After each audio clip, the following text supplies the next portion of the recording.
नमस्कार, मैं हूं मनोज टिबड़ेवाल आकाश। एक मुलाकात में आज हमारे साथ हैं बेहद खास मेहमान, देश की सर्वाधिक प्रतिष्ठित मानी जाने वाली भारतीय प्रशासनिक सेवा के 2014 बैच के टॉपर गौरव अग्रवाल जी। 15 अगस्त 1984 को राजस्थान के भरतपुर जिले में जन्मे गौरव की प्रारंभिक शिक्षा जयपुर में हुई। फिर इन्होंने आईआईटी कानपुर से बीटेक और आईआईएम लखनऊ से एमबीए किया।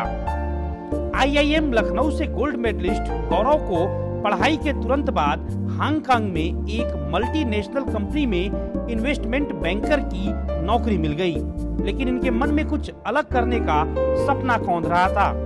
यही कारण है कि गौरव ने विदेश की नौकरी छोड़कर अपनी जड़ों की तरफ वापस लौटने का मन बनाया। भारत लौटने के बाद गौरव सिविल सर्विसेज की परीक्षा की तैयारियों में जुट गए और फिर पहली बार में ही देश भर में 244वां रैंक हासिल कर 2013 बैच के आईपीएस भी बन गए। लेकिन शायद गौरव इतने से संतुष्ट नहीं थे, सो एक बार फिर ये भारतीय प्रशासनिक सेवा की परीक्षा में बैठे और देश भर में पहला स्थान हासिल किया। न सिर्फ ये आईएएस टॉपर बने, बल्कि अपने माता पिता का सीना गर्व से चौड़ा कर डाला। वर्तमान में आईपीएस की ट्रेनिंग कर रहे गौरव का विवाह अभी इसी 4 जून को हुआ है। इनकी पत्नी डॉक्टर प्रीति अग्रवाल मेडिकल में पीजी कर रही हैं। आज हम गौरव अग्रवाल से इनकी कामयाबी की कहानी और भविष्य की योजनाओं पर विस्तार से बातचीत करेंगे। गौरव, आपका बहुत बहुत स्वागत है दूरदर्शन की हमारी इस खास पड़ताल एक मुलाकात में। धन्यवाद सर। बहुत बहुत आपको बधाई भी कि आपने देश भर में पहली पोजीशन हासिल की। Thank you. क्या आपके शब्दकोश में संतुष्टि नाम का कोई स्थान नहीं है, कोई जगह नहीं है? देखिए, ज़िंदगी इतनी बड़ी होती है, इतनी लंबी होती है कि यदि संतुष्ट होकर हम एक जगह बैठ गए तो फिर आगे नहीं बढ़ पाएंगे। तो वैसे संतुष्टि के मैं 2 मतलब समझता हूँ। एक तो ये कि संतुष्टि का मतलब स्टैग्नेशन, वो कभी नहीं होना चाहिए, वो मेरे अंदर कभी नहीं है। कि हमेशा कुछ ना कुछ बेहतर करने का, जो भी कर रहे हैं, जो काम कर रहे हैं उसी को और कुछ नहीं तो उसी को और बेहतर करने का एक वो होना चाहिए फीलिंग। लेकिन इसका मतलब ये नहीं होना चाहिए कि हमें जो है अभी जो है, जो भी हमें मिला हुआ है उससे हम दुखी रहें, हमेशा जो है रोते रहें, दुखी रहें, क्रिप करते रहें, ऐसा नहीं होना चाहिए। अपनी प्रारंभिक शिक्षा के बारे में बताएं, कहाँ से आपकी पढ़ाई लिखाई हुई? मेरी देखिए, बचपन में तो मेरे पिताजी जो हैं वो राजस्थान डेयरी के अंदर मैनेजर हैं। तो बचपन में उनका जॉब काफ़ी ट्रांसफरेबल था। तो बचपन में हम लोगों ने भी अजमेर में, जयपुर में, जोधपुर में, बीकानेर में काफ़ी जगह पढ़ाई की।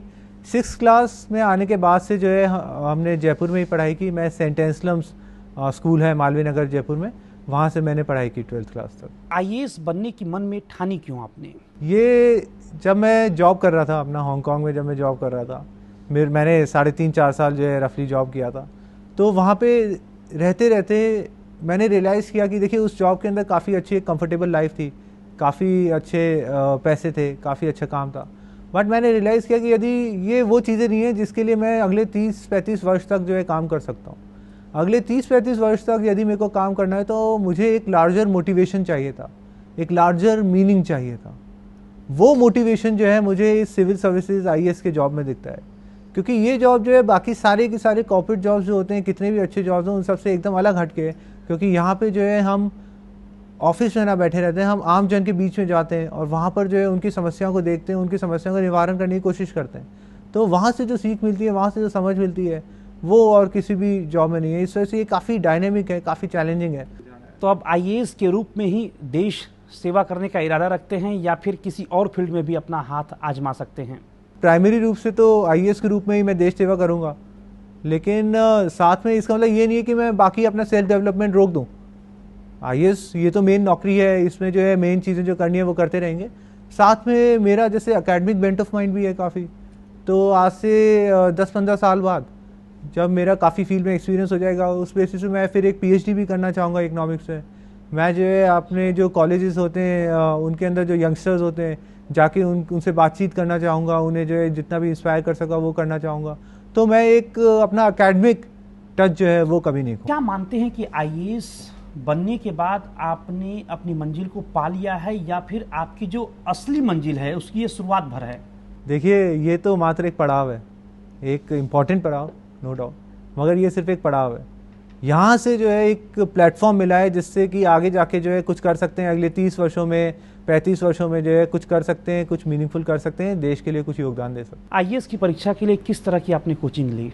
मैं आपसे यही कहना चाहूँगा कि कोचिंग चाहे कितनी भी अच्छी हो, वो सिर्फ एक बेस तैयार करती हैं, उससे ज़्यादा कुछ नहीं कर सकती हैं।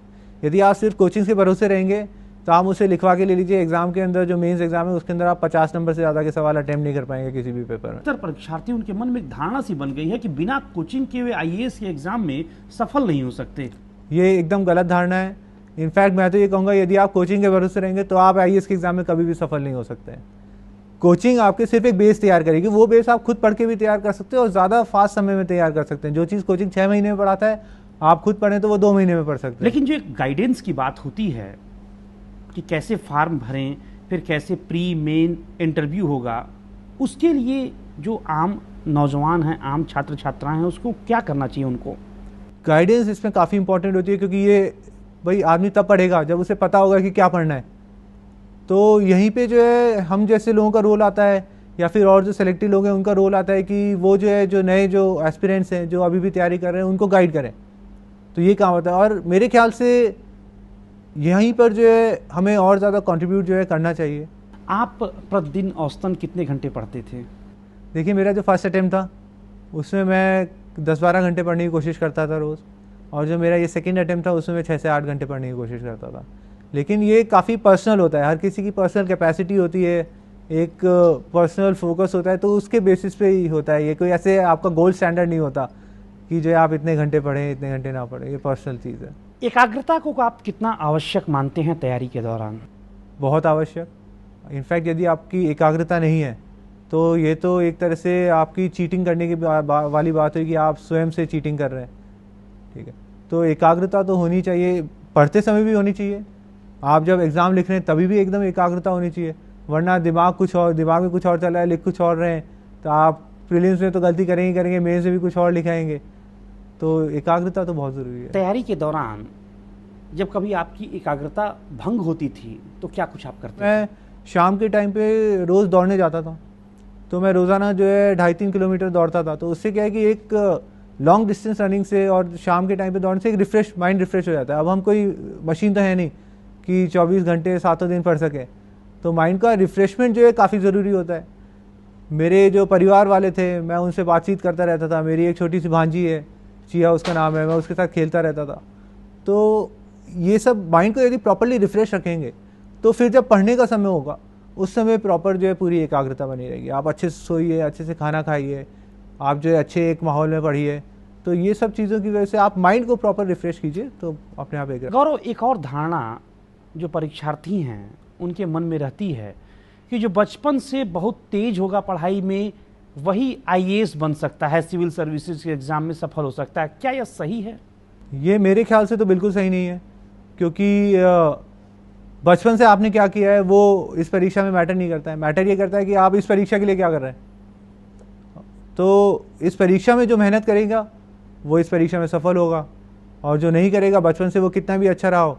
मैं बहुत अपने मेरे फ्रेंड्स हैं कुछ जो काफ़ी ब्रिलियंट रहे, मगर इस परीक्षा में जो है मेहनत नहीं कर पाए तो उनका नहीं हुआ। तो मैटर यही करता है आप इस परीक्षा में कितनी मेहनत करते हैं। हमारे इस कार्यक्रम एक मुलाकात के सबसे ज़्यादा दर्शक युवा वर्ग के हैं। पिछले कई सालों से मैं आईएएस टॉपर्स का इंटरव्यू भी कर रहा हूं।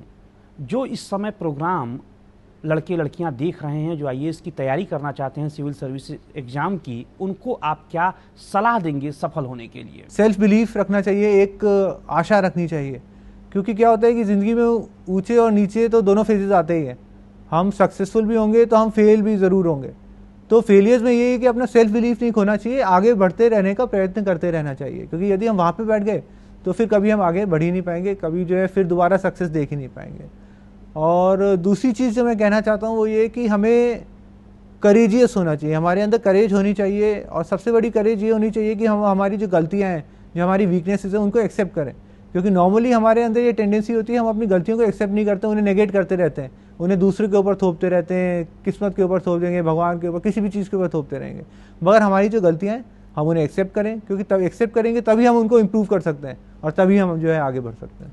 करंट अफेयर्स की जानकारी कितना महत्वपूर्ण होती है इस एग्ज़ाम के लिए? बहुत महत्वपूर्ण होती है। बिना उस जानकारी के तो आप इस एग्ज़ाम को देने की सोच भी नहीं सकते हैं। और जिस तरह से पिछले 3-4 सालों में जो परीक्षा का ट्रेंड जो चेंज हो रहा है, करंट अफेयर्स का वेटेज और बढ़ता जा रहा है। बदलते दौर में इंटरनेट का युग आ गया है, सोशल मीडिया का आ गया है, इसको भी आप किस तरह देखते हैं इस परीक्षा की तैयारियों से जुड़? देखिए, ये इंटरनेट और सोशल मीडिया दोनों ही बहुत ज़्यादा इंपॉर्टेंट है आज की डेट में इस परीक्षा की तैयारी के लिए। क्योंकि अब क्या है कि सवाल उस तरह के नहीं आते हैं जो कि आपकी किसी एक किताब में दे रखे हों। सवाल आते हैं कि जो कि आपके कुछ हुआ हो, जिसके बेसिस पे आपको अपनी ओपिनियन लिखनी है, एनालिसिस लिखना है। और वो ओपिनियन एनालिसिस किताबों में तो मिलेगी नहीं, वो आपको मिलेगी इंटरनेट पे। आप देखेंगे किसी एक्सपर्ट ने कुछ कहा हो, या फिर आप कोई प्रोग्राम देख रहे हो जहाँ 4-5 एक्सपर्ट आके डिस्कस कर रहे हो, तो वहाँ पे आपको, इसलिए इंटरनेट का यूज़ तो काफ़ी बढ़ गया है। और इनफैक्ट न्यूज़ भी ये है कि हम नॉर्मली एक न्यूज़पेपर पढ़ते हैं, मगर उसके अंदर भी एक न्यूज़पेपर कितना सा कवर करेगा, और जो उसके अंदर भी हम कुछ चीज़ें छोड़ देंगे। तो उसके लिए भी हमें इंटरनेट पे जितनी सारी जो न्यूज़ वेबसाइट्स हैं, मैं क्या करता था, मैंने एक RSS फीडर के अंदर उन सारी वेबसाइट्स की फीस ले रखी थी। तो वहाँ पे मैं देखता रहता था कौन कौन सी मेरे काम की न्यूज़ है, वो पढ़ता रहता है। इससे कवरेज जो है अच्छी हो जाती है। दूसरा आपने कहा सोशल मीडिया, तो सोशल मीडिया भी जो है इसमें बहुत ही इंपॉर्टेंट है। और स्पेशली जो इंटरव्यू के फेज़ में तो काफ़ी क्रूशल हो जाती है। क्योंकि जो ऑनलाइन कम्युनिटीज़ होती हैं, जो IAS की जो तैयारी कर रहे हैं लोग, ऐसी 2 कम्युनिटीज़ हैं। एक तो फोरम IAS है, और दूसरी ऑर्कुट पे अभी भी एक कम्युनिटी जिंदा है, इंटरव्यू प्रेप फॉर IAS करके। तो इन दोनों पे क्या होता है कि सारे IAS की तैयारी करने वाले लोग हैं, तो वो आके अपनी इंटरव्यू की जो है ट्रांसक्रिप्ट डालते रहते हैं। अब आपके जो एक्सपेक्टेड क्वेश्चंस हैं, जो इंपॉर्टेंट क्वेश्चंस हैं, वो डालते रहते हैं। तो जैसे मैं इस साल हैदराबाद में था, ट्रेनिंग कर रहा था, तो लेकिन हैदराबाद के बारे में मुझे कुछ नहीं पता था। तो सवाल यह था कि मैं क्या पढूं। तो फिर उन फोरम्स पे जो आंध्र प्रदेश, हैदराबाद के जो लोग होते थे, वो अपने जो करंट टॉपिक्स चल रहे हैं, रेलिवेंट टॉपिक्स चल रहे हैं, वो डालते रहते थे। तो इस तरह से वो काफ़ी इंपॉर्टेंट हो जाता है। और यदि कोई अभ्यर्थी ऑनलाइन तैयारी करना चाहे? मेरी खुद की जो है आप देखेंगे तो मतलब रफली 60-70% तैयारी तो ऑनलाइन ही हुई है। क्योंकि क्या होता है कि अब जैसे अधिकतर केसेस में कि आपके जो बिल्स होते हैं, पार्लियामेंट के अंदर जो बिल्स चल रहे होते हैं, वो काफ़ी इंपॉर्टेंट होते हैं। उनके ऊपर से 15-20 नंबर के सवाल आते हैं हमेशा। तो वो आपको जो है किसी इंटरनेट की एक वेबसाइट होती है PRSindia.org, उस पर मिलते हैं सारे के सारे। उसके बाद में आपके गवर्नमेंट जो होती है काफ़ी सारे कमिटीज़, कमीशंस वगैरह बनाती रहती है, जो जिनमें जो सारे एक्सपर्ट जो होते हैं वो डिबेट करते हैं और उसके बाद कुछ कंक्लूजन निकालते हैं। तो वो काफ़ी इंपॉर्टेंट होते हैं। जैसे कि आपका एडमिनिस्ट्रेटिव रिफॉर्म कमीशन है, उसकी वेबसाइट हुई, आपकी जो पुंछी कमीशन की रिपोर्ट्स हुई, तो ये सारी रिपोर्ट्स काफ़ी इंपॉर्टेंट होती हैं। आपकी प्लानिंग कमीशन की वेबसाइट पे आपका 12th 5-year प्लान आया है। उसके अलावा आप जैसे ये फाइनेंस कमीशन बनाए, उसकी रिपोर्ट वगैरह आएंगी। तो ये सारी जो चीज़ें होती हैं, ये सिर्फ इंटरनेट पे ही मिलती हैं, ये सारी रिपोर्ट्स वगैरह, और इनमें से बहुत सारे सवाल आते हैं। यानी कि ऑनलाइन तैयारी अच्छी बात है? अच्छी ही नहीं बल्कि बेहद ज़रूरी बात है, यदि आपको जो है अच्छे से करना है तो। कुछ लोग यह भी मानते हैं कि IAS की तैयारी का पाठ्यक्रम काफ़ी लंबा चौड़ा और विस्तृत है। जी हाँ, क्योंकि आप देखिए कि जितने भी विषय आप सोच सकते हैं, वो सभी विषय तो हैं इसके अंदर। मगर एक चीज़ ये कहना चाहूँगा कि एटलीस्ट जो जनरल स्टडीज़ जो होता है, उसके अंदर ये कि हमें एक डेप्थ तक तो जाना होता है, लेकिन ऐसा भी नहीं कि उस विषय के अंदर हम PhD कर लें। तो हमें एक वर्किंग नॉलेज होनी चाहिए कि हमें उसके जो कोर इश्यूज़ जो होते हैं वो समझने चाहिए। कि जैसे आप देखिए आजकल इराक़ के अंदर जो चल रहा है, तो हमें उसमें ये समझना चाहिए कि भाई ये जो लड़ाई हो रही है, ये हो क्यों रही है, किस किस के बीच में हो रही है, कौन शिया है, कौन सुन्नी है, आपस में क्यों लड़ रहे हैं, कुर्दों का क्या रोल है, तो वो क्यों मार रहे हैं, उनका प्रेसिडेंट का क्या रोल है इसमें। तो ये सारी चीज़ें समझनी चाहिए, बजाय इसके कि जो है कहाँ पर जो है 40 भारतीयों को किडनैप किया, कहाँ पर किया, किस ग्रुप ने किया। ये फैक्चुअल इन्फॉर्मेशन की बजाय हमें एक अंडरस्टैंडिंग बेस होनी चाहिए, अंडरस्टैंडिंग बेस हमारी अप्रोच होनी चाहिए, जहाँ हम इशू को समझें। एक बार वो हमने समझ लिया तो उसके बाद में फिर आप देखेंगे कि फिर ज़्यादा कुछ पढ़ने की, ज़्यादा मेमोराइज करने की ज़रूरत नहीं रह जाएगी। देश के लाखों नौजवान आपको अपना प्रेरणा स्रोत मानने लगे हैं और आपकी तरह बनने का सपना देख रहे हैं कि वे भी एक न एक दिन IAS की परीक्षा टॉप करें। कुल मिलाकर अगर देखा जाए तो आपने काफ़ी मेहनत किया। जो महत्वपूर्ण पड़ाव रहे उसको कैसे आप याद करते हैं? किस तरह से आपको आसानी हुई इस तैयारी को करने में और सफलता पाने में? देखिए, जो महत्वपूर्ण पड़ाव जो है उनके अंदर सबसे इम्पॉर्टेंट होता है कि एक सोर्स ऑफ सपोर्ट होना, एक सोर्स ऑफ इंस्पिरेशन होना।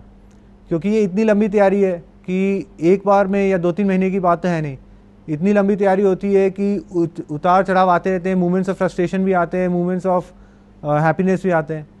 तो यही है कि एक गाइडिंग लाइट होनी चाहिए, एक इंस्पिरेशन होना चाहिए। तो वो बहुत सारे सोर्सेज से मिलता है, आपकी फैमिली से मिलता है। मम्मी पापा जो हैं, मम्मी पापा हुई, सिस्टर हुई, ये सब बहुत सपोर्ट करते हैं। जो बाकी रिलेटिव्स हैं, जैसे मेरे मौसा जी हैं, उन्होंने बहुत सपोर्ट किया था। मेरे फूफा जी हैं, उन्होंने जो है बहुत गाइड किया था। तो ये एक होना चाहिए। उसके बाद में एक पर्सनल लेवल पे भी कुछ कुछ एक्सपीरियंसेस होते रहते हैं जिनसे हमें इंस्पिरेशन मिलता है। अब जैसे कि 1.5 साल पहले के करीब मैंने आप ही ने जब शेना अग्रवाल मैडम का लिया था इंटरव्यू, मुलाकात कार्यक्रम में। जी हाँ, तो वो मैंने देखा था। तो तब वो भी एक सोर्स ऑफ इंस्पिरेशन था कि कभी हम भी जो है इस चेयर पे बैठे होंगे, कभी हम भी जो है इस तरह का इंटरव्यू देंगे। तो ये और आज वो दिन आ गया कि आप एक मुलाकात में हमारे ऊपर वाले की इच्छा है, ऊपर वाले की इच्छा से आज वो दिन आ भी गया।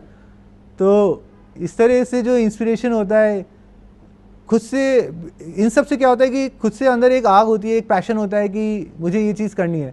तो वो पैशन अलाइव रहता है। और जो मोमेंट्स ऑफ डिफिकल्टीज होते हैं उनसे ओवरकम करने में यही सब जो है हेल्प करता है। प्री और मेन के बाद काफ़ी महत्वपूर्ण पड़ाव होता है इंटरव्यू का। ये एक ऐसा नाजुक दौर होता है जब परीक्षार्थियों के बीच में काफ़ी एक मन में घबराहट सी होती है। आपका अनुभव कैसा रहा? क्या कुछ सवाल आपसे पूछे गए इंटरव्यू के दौरान? देखिए, सबसे पहले मैं ये कहना चाहूँगा कि इंटरव्यू का वेटेज हालांकि ऑन पेपर सिर्फ आपके 2000 में से सिर्फ 275 का है, लेकिन इसका जो रियल वेटेज है वो इसका कम से कम 2.5-3 गुना है। और वो इसलिए क्योंकि 2 कारण की वजह से कि पहले तो रिटर्न में नंबर इतने कम कम आते हैं, ठीक है, कि रिटर्न में आप देखिए कि 1750 में से मेरे ही जो है 750 नंबर है, 769 नंबर है, ठीक है। तो नंबर बहुत कम कम आते हैं। और दूसरा ये कि रिटर्न में जो लोग क्वालिफाई होते हैं, ये आपका कॉम्पिटिटिव एग्जाम है, यहाँ पे रिलेटिव जो मार्क्स का डिफरेंस है उससे फ़र्क पड़ता है। तो रिटर्न में ऑलरेडी जो लोग क्वालिफाई हुए हैं तो उनके बीच में जो मार्क्स का डिफरेंस है वो काफ़ी कम हो जाता है। और फिर इंटरव्यू में जो है उनका मार्क्स का डिफरेंस पूरा रहेगा। तो इस वजह से क्या है, इंटरव्यू का इफेक्टिव वेटेज काफ़ी बढ़ जाता है। तो ये 275 नहीं, इसको तो आप 600-700 नंबर का मान के तैयारी करें। और फिर दूसरी बात ये होती है इंटरव्यू में कि इंटरव्यू के अधिकतर सवाल जो होते हैं वो आपके प्रिडिक्टेबल होते हैं। आप पहले से बता सकते हैं कि मुझसे ये सवाल पूछे जाएंगे। आप जब अपना डैफ भर रहे होते हैं, इसमें जब मेंस की परीक्षा के लिए फॉर्म भरते हैं उसे डैफ कहते हैं, तो जब आप अपना डैफ भर रहे होते हैं उसमें जो जो चीज़ें लिखते हैं, इंटरव्यू अधिकतर केसेस में उन्हीं चीज़ों के ऊपर होगा। जैसे कि मेरा जो डैफ है उसमें मेरी सेंट्रल थीम जो पूरी रन करती है वो एक इकोनॉमिस्ट की रन करती है कि बेसिकली मेरे को इकोनॉमिक्स अच्छी लगती है, मैं चाहता हूँ कि मेरे से इकोनॉमिक्स के ऊपर सवाल पूछे जाएँ। तो मेरे इंटरेस्ट में, हॉबीज़ में इकोनॉमिक्स आ जाता था, मेरी एकेडमिक्स में इकोनॉमिक्स आ जाता था, मेरे जॉब में इकोनॉमिक्स था, मेरे ऑप्शनल में इकोनॉमिक्स था। तो कोई और बाकी के सवाल पूछने की कोशिश करेगा भी तो भी घूम फिर के मेनली इकोनॉमिक्स के ऊपर ही सवाल पूछे जाएंगे। फिर बस हमारा ये काम होता है कि हम देखें कि प्रेजेंटली इकोनॉमिक्स की क्या, या जो भी आपका जो विषय है उसके ऊपर क्या इंपॉर्टेंट चल रहा है। जैसे लास्ट ईयर जो था, पिछले इंटरव्यू में जब मेरे 210 नंबर आए थे, तब उस समय करेंट अकाउंट डेफिसिट काफ़ी ख़राब सिचुएशन में था, इंडिया के गोल्ड इंपोर्ट बहुत ज़्यादा थे, ब्लैक मनी के ऊपर काफ़ी सारा चल रहा था। तो मुझे पता था कि वो सब सवाल मुझसे पूछे जाएंगे, तो मैं उन्हें अच्छे से प्रिपेयर करके गया था। इस साल हमारी इकनॉमी जो है काफ़ी ख़राब सिचुएशन में थी, इन्फ्लेशन इतना हाई था, मैन्युफैक्चरिंग और बाकी जीडीपी ग्रोथ इतनी लो हो गई थी। तो मुझे पता था कि ये इस तरह के सवाल बनेंगे और इनको कैसे रिफॉर्म किया जाए, क्योंकि नई गवर्नमेंट आई है तो उसके एजेंडा पे क्या होना चाहिए, तो इसको रिफॉर्म कैसे किया जाए, वो सारे सवाल बनेंगे। तो इनको बस यही होता है। और फिर तीसरी चीज़ इंटरव्यू में इंपॉर्टेंट ये होती है कि हमें किस तरह से हम बोल रहे हैं वो ज़्यादा महत्व रखता है, क्योंकि इंटरव्यू में अब इतना टाइम नहीं होता जितना मैं आपको बोल रहा हूँ। इंटरव्यू में ये कि 2 मिनट में जो है जो शुरू के 2-3 सेंटेंसेस में हमें जो बोलना है वो बोल लें, उसके बाद उनका इंटरेस्ट कैप्चर आ तो भी वो रखेंगे, वरना कुछ और पूछ लेंगे। तो अपने आंसर को इस तरह से स्ट्रक्चर करना चाहिए कि शुरू के 2-3 सेंटेंस में जो है हम अपनी मेन बात जो है वो कह दें। और आपसे सवाल क्या पूछे गए इंटरव्यू के दौरान? मेरे आसपास मेरा जो प्रोफाइल रही है उसी पे पूछे गए। जैसे इकोनॉमिक्स के अंदर लैंड एक्विजिशन पे सवाल पूछे गए, उसके बाद में ये फिस्कल डेफिसिट के ऊपर पूछे गए, इकोनॉमिक प्रॉब्लम्स के ऊपर पूछे गए, और उसके बाद में बिकॉज मेरा जन्म भरतपुर में है और भरतपुर में अपना ये केवला देव नेशनल पार्क है, तो मुझसे नेशनल पार्क के ऊपर पूछ गए, एनवायरनमेंट के ऊपर पूछे गए। वहाँ से मैंने कुछ सोशल कॉस्ट वाली बात कह दी थी, तो सोशल कॉस्ट के ऊपर सवाल पूछे गए। उसके बाद में जो है मेरे से क्रिकेट के ऊपर सवाल पूछे गए थे। तो इस तरह से सब कुछ जो है मेरे आसपास ही रहता है। यदि आपको मेरा पूरा मतलब मैंने अपने इंटरव्यू, मैं ब्लॉग करता हूँ तो मैंने अपने पूरे इंटरव्यू की ट्रांसक्रिप्ट डाली हुई है। आप गूगल पे खेलो इंडिया ब्लॉग सर्च करेंगे तो वहाँ पहला ब्लॉग मेरा ही आएगा, तो आप उसके अंदर मेरी पूरी इंटरव्यू की ट्रांसक्रिप्ट देख सकते हैं। आपके ब्लॉग का पूरा एड्रेस क्या है? मेरे ब्लॉग का पूरा एड्रेस है http://thesupermanreturns.wordpress.com। विधायिका, कार्यपालिका, न्यायपालिका और मीडिया लोकतंत्र के 4 मजबूत स्तंभ हैं। नौकरशाही की भूमिका काफ़ी महत्वपूर्ण है, लेकिन पारदर्शिता पर हमेशा से सवाल खड़े होते रहे हैं। मैं आपसे जानना चाहूँगा कि नौकरशाही के कामकाज में और ज़्यादा पारदर्शिता के लिए आपके हिसाब से क्या कुछ किया जाना चाहिए? समय बदल रहा है और देश की जनता बदल रही है। देश की जनता ज़्यादा एजुकेटेड हो रही है आजकल और उन्हें अपने अधिकारों के बारे में ज़्यादा पता लग रहा है, वो ज़्यादा ट्रांसपेरेंसी डिमांड कर रहे हैं। तो जब देश की जनता जो है इस तरह से चेंज हो रहा है, जब वो मांग करेंगी तो देश का जो शासन है, सरकार भी, नौकरशाही भी, उसे अपने आप रिस्पॉन्ड करना पड़ेगा। धीरे धीरे जो है अपने आप रिस्पॉन्ड करना पड़ेगा। पिछले कुछ वर्षों में देखिए आरटीआई आया, ठीक है, उसके बाद में अब आपके धीरे धीरे और भी गवर्नेंस रिफॉर्म्स आएंगे, आपके सिटीजन चार्टर्स आएंगे, आपकी अकाउंटेबिलिटी मैकेनिज्म इस्टेब्लिश होंगे, ग्रीवेंस रिड्रेसल मैकेनिज्म्स आएंगे। तो धीरे धीरे मेरा मानना है कि इस सब की तरफ चेंज होगा, क्योंकि हमारा देश जो है अब ज़्यादा एजुकेटेड हो रहा है और ज़्यादा जो है बदल रहा है इस वजह से। कुछ समय बाद आपके हाथ में भी किसी न किसी जिले की कमान होगी बतौर कलेक्टर। क्या मानते हैं कि एक कलेक्टर अपने जिले में किस हद तक भ्रष्टाचार पर अंकुश लगा सकता है? मेरा मानना है कि यदि वो चाहे तो काफ़ी कुछ कर सकता है। और आजकल जो है टेक्नोलॉजी इस तरह की हो गई है। पहले के ज़माने में तो ये संभव नहीं था कि नीचे क्या हो रहा है आप इसे मॉनिटर कर सकें, मगर आज की डेट में टेक्नोलॉजी इतनी हो गई है कि आप स्ट्रेट अवे देख सकते हैं कि ग्राउंड लेवल पे क्या हो रहा है। तो हमें ज़रूरत है कि हम टेक्नोलॉजी के अंदर इन्वेस्ट करें, हम इस तरह के सिस्टम्स बनाएं और एक अच्छा ग्रीवेंस रिड्रेसल मैकेनिज्म बनाएं और हर सिटीज़न को पता हो कि उसके क्या अधिकार हैं, और यदि वो अधिकार की पूर्ति नहीं हो रही है तो एक सिंपल और इफेक्टिव ग्रीवेंस रिड्रेसल मैकेनिज्म हो जिससे कि वो अपनी शिकायत ऊपर तक पहुंचा सके और उस शिकायत के ऊपर जो है असर हो, वो एक्शन लिया जा सके। और ये सब जो है आपका टेक्नोलॉजी के थ्रू ही जो है संभव है। आप नौजवान हैं, हमारे देश की ब्यूरोक्रेसी की, नौकरशाही की एक और बड़ी पीड़ा है कि कुछ अफसर, तमाम अफसर तो बहुत अच्छे हैं, लेकिन कुछ अफसर ऐसे भी हैं जो पोस्टिंग के लिए लॉबिंग करते हैं। कई बार यह भी देखने सुनने में आता है कि रिश्वत तक देते हैं। तो फिर कैसे नौकरशाही से भ्रष्टाचार मिटने की, देश से भ्रष्टाचार मिटने की कल्पना हम कर सकते हैं? देखिए, इसके भ्रष्टाचार, नौकरशाही से भ्रष्टाचार मिटने के तो कई तरीके होंगे, आपका किसी एक तरीके से तो हो नहीं सकता। पहला ये है कि आपको जो नौकरशाह खुद हैं उनके अंदर, खुद के अंदर इस तरह की वैल्यूज़ होनी चाहिए कि पोस्टिंग्स वगैरह ये सब तो स्मॉल लाइक शॉर्ट टर्म चीज़ें हैं। लॉन्ग टर्म जो गोल होता है, जो एक पब्लिक सर्विस का गोल होता है, वही जो है इंपॉर्टेंट होना चाहिए। सेकेंडली जो है आपका एक इफेक्टिव डिटरेंट होना चाहिए कि जैसे आपका जो एक इफेक्टिव लोकपाल होना चाहिए या फिर और कोई मैकेनिज्म होना चाहिए। तीसरे में ये है कि आप ये जो करप्शन की जो अपॉर्चुनिटीज़ हैं इनको लिमिट करें। ये लिमिटेड होंगी आपकी जब आपकी एक मोर रूल बेस्ड आपकी डिसीजन मेकिंग होगी, डिस्क्रिशनरी पावर्स कम की जाएंगी, जब आपके जो है ट्रांसपेरेंसी जो है उसका लेवल आप इंक्रीज़ करेंगे, जब आप टेक्नोलॉजी को लेकर आएंगे, तो उससे क्या है ये सारी अपॉर्चुनिटी कम होगी। तो इस तरह के ओवरऑल मैकेनिज्म से जो है आपका ओवरऑल जो है करप्शन जो है गिर सकता है। आप अर्थव्यवस्था में काफ़ी रुचि रखते हैं, इकोनॉमिक्स आपका बैकग्राउंड है।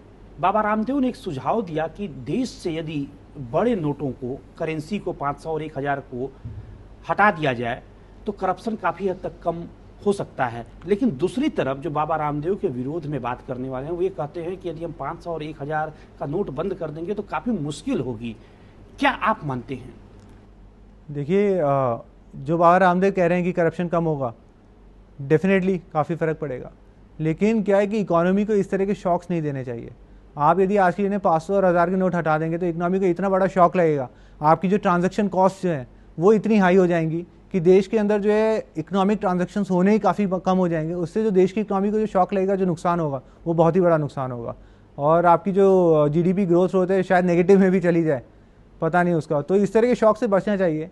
इंस्टेड यदि हमें जो है ब्लैक मनी को आपके कम करना है तो उसके दूसरे रास्ते हैं कि जैसे आपका ब्लैक मनी का एक बहुत बड़ा हिस्सा जो है वो आपकी लैंड के अंदर होता है। लैंड के अंदर क्यों होता है? क्योंकि लैंड के ऊपर जो है हमने स्टैम्प ड्यूटी इतनी लगा रखी है, इतने सारे अंग्रेज़ों के ज़माने से रूल्स एंड रेगुलेशंस लगा रखे हैं। तो हम ऐसे, आप यदि 1000 रूल्स एंड रेगुलेशन बनाएंगे तो कोई ना कोई रूल तो वायलेट होगा ही, और जहाँ कोई रूल वायलेट हुआ वहाँ आपका ब्लैक मनी आ जाएगा। तो हमें जो है इस तरह के लैंड मार्केट को पूरा एक ट्रांसपेरेंट करना चाहिए, पूरा जो है एक एफिशिएंट बनाना चाहिए मार्केट। जैसे मैं हांगकांग में था, वहाँ लैंड के ऊपर जो है आपकी ना के बराबर स्टैम्प ड्यूटी थी। लैंड जो है आपकी जैसे शेयर खरीदते बेचते हैं उतनी आसानी से आप लैंड खरीद बेच सकते थे, लैंड या रियल एस्टेट जो भी है। तो उस तरह का हमको एक सिंप्लीफाई, एक सिंपल रूल वाला स्ट्रक्चर होना चाहिए जहाँ जो है कंप्लायंस बहुत ही आसान हो, और जो टैक्सेस जो है वो आपके इतने हाई नहीं होने चाहिए। आप 6-7% स्टैम्प ड्यूटी लगाते हैं तो मतलब ये बहुत ही, लैंड जिसकी कीमत करोड़ों में है तो वहाँ पे बहुत ही ज़्यादा टैक्स हो जाते हैं। तो उससे आपका क्या होता है, गवर्नमेंट का रेवेन्यू ज़्यादा मिलता नहीं है, क्योंकि जो लैंड जो होती है उसकी कीमत जो है अंडर रिपोर्ट करते हैं लोग बाग, तो गवर्नमेंट को रेवेन्यू उतना ही मिलता है। तो यदि 6-7% आप घटा के जो है जैसे ½ % कर दें, 1% कर दें, तो आपका मैं तो कहता हूँ रेवेन्यू भी बढ़ेगा और आपको जो है लैंड मार्केट से ब्लैक मनी भी आपका कम होगा। सिमिलरली जो है आप गोल्ड है, गोल्ड का अब इतना होता है, तो गोल्ड के अंदर हम जो है लोग बाग गोल्ड के लिए यदि हम इन्फ्लेशन इंडेक्स बॉन्ड्स लेकर आएँ या फिर गोल्ड ETF को बढ़ावा दें, तो उससे जो फिजिकल गोल्ड की होल्डिंग है आपकी वो सब कम होंगी।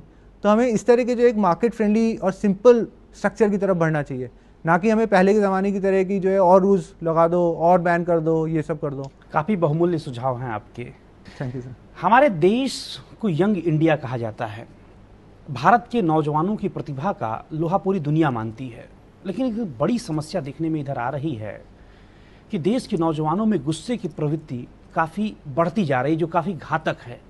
क्या अपील करना चाहेंगे देश के नौजवानों से आप? मैं ये कहना चाहूँगा कि हमें एक फेथ रखना चाहिए, एक ऑप्टिमिज्म रखना चाहिए। हम मतलब मेरे भी जितने फ्रेंड्स हैं और अधिकतर लोग यही कहते रहते थे कि सिस्टम जो है नेगेटिव है, सिस्टम के अंदर कुछ नहीं है, बेकार है, कुछ नहीं हो सकता, गवर्नमेंट बेकार है, ये सब बेकार है, वो बेकार है। तो मैं तो यही सोचता था कि यार यदि सारे अच्छे लोग यही बोलते रहेंगे कि ये बेकार है, तो जब तक अच्छे लोग सिस्टम के अंदर नहीं जाएंगे तब तक सिस्टम सुधरेगा कैसे। तो instead of just having a cynical view और just having a negative view, हमको खुद को एक स्टेप लेना चाहिए, खुद को कोशिश करनी चाहिए कि let us do our bit, जो हम कर सकते हैं सिस्टम को इम्प्रूव करने के लिए वो करें। अभी आप IPS की ट्रेनिंग कर रहे हैं, अब तक आपका अनुभव कैसा रहा है? मैं कहूँगा कि IPS की ट्रेनिंग ने मुझे मेरे कंफर्ट जोन से निकाला और काफ़ी जगह पुश किया। मैंने वो सब चीज़ें की जो मैं सोच ही नहीं सकता था कि मैं कभी करूँगा, कि मेरी ऊंचाई से कूदने का जो है डर वर चला गया और जो है काफ़ी स्टैमिना आ गया, काफ़ी फिटनेस आ गई। तो आउटडोर्स के अंदर स्विमिंग वगैरह जो है मैं सीख सा गया, गंगा जी के अंदर खूब 1.5-2 किलोमीटर तक स्विम किया था। तो इस तरह की चीज़ें आउटडोर्स में तो काफ़ी फिट बनाया ही। उसके अलावा जो है एक जो सेंस ऑफ ड्यूटी जो होता है, एक सेंस ऑफ डिसिप्लिन होता है, एक पंक्चुअलिटी होती है, ये जितनी भी आपकी क्वालिटीज़ होती हैं जो कि आपको अपनी प्रोफेशनल लाइफ में सपोर्ट करती हैं, जो बहुत ही इंपॉर्टेंट है, तो वो सारी जो लॉन्ग टर्म जो वैल्यूज़ होती हैं वो IPS की ट्रेनिंग से जो है मेरे को मिली है। अब जैसे पहले मैं काफ़ी लेट होता रहता था, किसी को बोलता था कि मैं 5 बजे आऊँगा तो 5:15 बजे जाता था, 5:30 बजे जाता था। मेरा 5 बजे का मतलब 5 बजे होता है। आपके सपनों का भारत कैसा होना चाहिए? मेरे सपनों के भारत डेफिनेटली जो है एक ग्लोबल सुपर पावर होगा, जहाँ पे हम कुछ भी कहेंगे तो वो जो है दुनिया में जो है सुना जाएगा अच्छे से। लेकिन वो जो सुपर पावर वाली बात है वो सिर्फ एक्सटर्नल फ्रंट पे अकेले नहीं हो सकती, उसके लिए जो हमें अपने इंटरनल फ्रंट पे जो है काम करना होगा। जब तक हमारे देश में इतनी ज़्यादा पॉवर्टी रहेगी, लोग जो है भूखे रहेंगे, अशिक्षित रहेंगे, तब तक कहाँ हम सुपर पावर बनेंगे। आप देखिए चाइना को देखिए, चाइना अपनी सुपर पावर, आप देखिए कि चाइना जो है दूसरे देशों को सस्ते लोन वोन देता रहता है, उनके अंदर इतना इन्वेस्टमेंट करता रहता है, तब जाके दूसरे देश उसकी इतनी सुनते हैं। क्या हम ये कर सकते हैं? आज की डेट में हम ऐसा नहीं कर सकते। हम कर रहे हैं लेकिन उस स्केल पे नहीं कर सकते। क्यों? क्योंकि हमें खुद को ज़रूरत है। आज की डेट में हमें खुद को फंड्स की ज़रूरत है, FDI की ज़रूरत है। ठीक है, तो हमें अपने देश का खुद का एक आर्थिक और सामाजिक डेवलपमेंट करना होगा, और उसके बाद ही जो है जब एक अंदर से हम जब स्ट्रांग होंगे उसके बाद ही हम बाहर से स्ट्रांग हो सकते हैं। यही मेरा विजन है। आखिरी सवाल, आपके जीवन का लक्ष्य क्या है? मेरे जीवन का लक्ष्य है कि मैं अपने देश के लिए कुछ करूं, समथिंग। देखिए मैं पिछले जॉब में जब था, मैं आसानी से एक तरह से एक, अब तो वैसे जयपुर दिल्ली हाईवे काफ़ी ख़राब हो गया है, लेकिन एक हाईवे की तरह था जहाँ पे जो है आप एक लग्जरी गाड़ी में चल रहे हैं, काफ़ी अच्छी स्पीड में चल रहे हैं और आप पूरा रास्ता वैसे ही कवर कर लेंगे और आप यही देखते रहेंगे हाईवे पे क्या है। लेकिन जो असली देश जो है हमारा, असली भारत जो है, वो तो हाईवे के बगल में है। जो हाईवे के बगल में जो गाँव में अंदर जाएंगे आप, वहाँ पर जो अशिक्षा है, जो वहाँ पर जो पॉवर्टी है, वो सब है असली भारत आज की डेट में। तो मेरा लक्ष्य यही है कि मैं उस हाईवे से उतर चुका हूँ और मेरा लक्ष्य यही है कि अब मैं वहाँ जाऊँ और उनके लिए कुछ करूँ, उन लोगों को हाईवे पे लेकर आऊँ। वाकई असली भारत गाँवों में बसता है और हमारे देश के राष्ट्रपिता महात्मा गांधी जी की भी यही सोच थी कि हमारे देश की तरक्की वाकई तभी होगी जब भारत के गाँवों का विकास होगा। बहुत बहुत धन्यवाद दूरदर्शन न्यूज से इस खूबसूरत बातचीत के लिए। धन्यवाद सर। तो ये थे देश की सर्वाधिक प्रतिष्ठित कही जाने वाली भारतीय प्रशासनिक सेवा के 2014 बैच के टॉपर गौरव अग्रवाल जी, जिनका कहना है कि भारतवर्ष के नौजवानों में प्रतिभा की कोई कमी नहीं है और इन्हीं प्रतिभाओं की बदौलत एक न एक दिन पूरी दुनिया का सिरमौर भारत बनेगा। अगले सप्ताह आपसे फिर मुलाकात होगी ठीक इसी समय आपके अपने लोकप्रिय कार्यक्रम एक मुलाकात में, देश की एक और बड़ी हस्ती के साथ। तब तक नमस्कार।